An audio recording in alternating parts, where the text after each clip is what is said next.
Hey guys, Professor Bill of Comic Book University and Damage, issue number 4. Alright, I like this comic book because it's short, sweet, to the point, and we're about to see something that we haven't necessarily seen before. Basically, Ethan Avery, and now they're calling Ethan Elvis Avery, but now they're calling him Elvis Ethan Avery. It's like, what is his real first name, dude? He's trying to get away. He hitches aboard a ride from Atlanta up to wherever he's at now in freaking Farmingville, USA. And what do you call it? He asks the dude that's bringing him around is actually a really nice guy, and he knows this local farm that's hiring people, and he's obviously not asking for documentation, which should be a really good job for him. The problem is the farm that he goes to is overrun by poison ivy. Now, this is all happening accordingly right before she takes over Gotham City and the world. We're in the most recent arc of Batman before the current one. So that's cool. That's cool. There's a little bit of a premise for why she's in the middle of starting this, because it could just be, hey, man, she's here doing her typical thing, right? No. This is part of the beginning of her nightmare ruling over the world, So I dig that. That's cool. I like that. Something else to feed off of. But despite the idea that it looks like he's actually going to be happy where he is, the fact is that Poison Ivy is trying to, beat up everybody, kill everybody. Nobody's really taking her seriously. Everybody's just hitting on her, which I get. I totally get. But nobody's kissed her yet, and she's very green. Look, I get that she's hot, but me, myself, you know what I'm saying? I know the idea of the Captain James T. Kirk, I'd love to, be with a green chick, but, like, I'm on Earth. I've never met a real green girl, okay? Like, if Gamora just came out of nowhere, Gamora from Guardians of the Galaxy came out of nowhere, I'd be, like, a little bit freaked out. It's like, okay, there's an actual green person here. This isn't a cosplay. I'm kind of freaked, you know what I'm saying?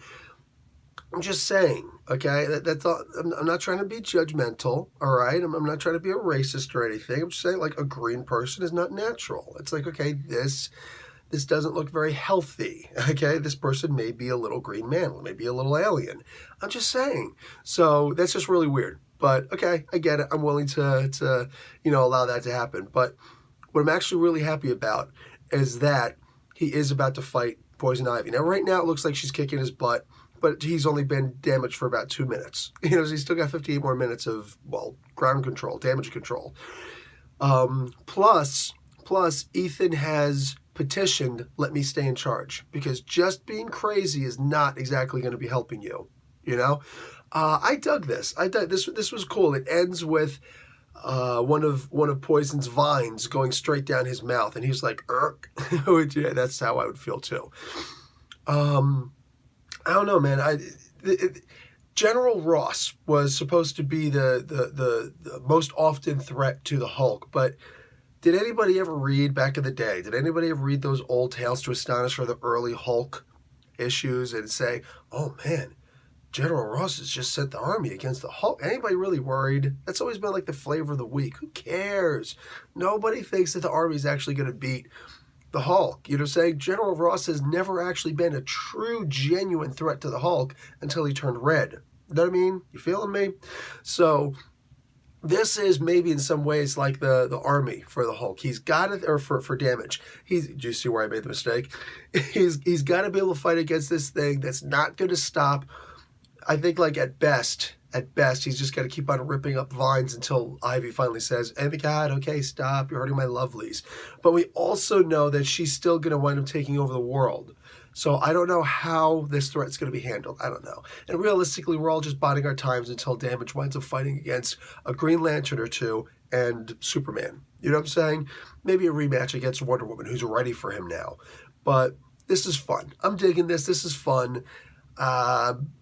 Right now, though, I'm not so sure Damage is going to go very far. We'll see. Anyway, that's going to be it for, probably a grade, right? I didn't actually write a grade. So I guess that taking everything, I'm sick. Let me alone, all right? I think taking everything into account, I'm going to give this a B. This was a fun comic book, just, it's, what exactly is their end goal here? You know what I'm saying?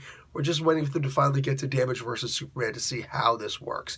And maybe Damage versus Doomsday. That could be fun. All right, guys, that's it for me. Professor Bill, Comic Book University. Class dismiss.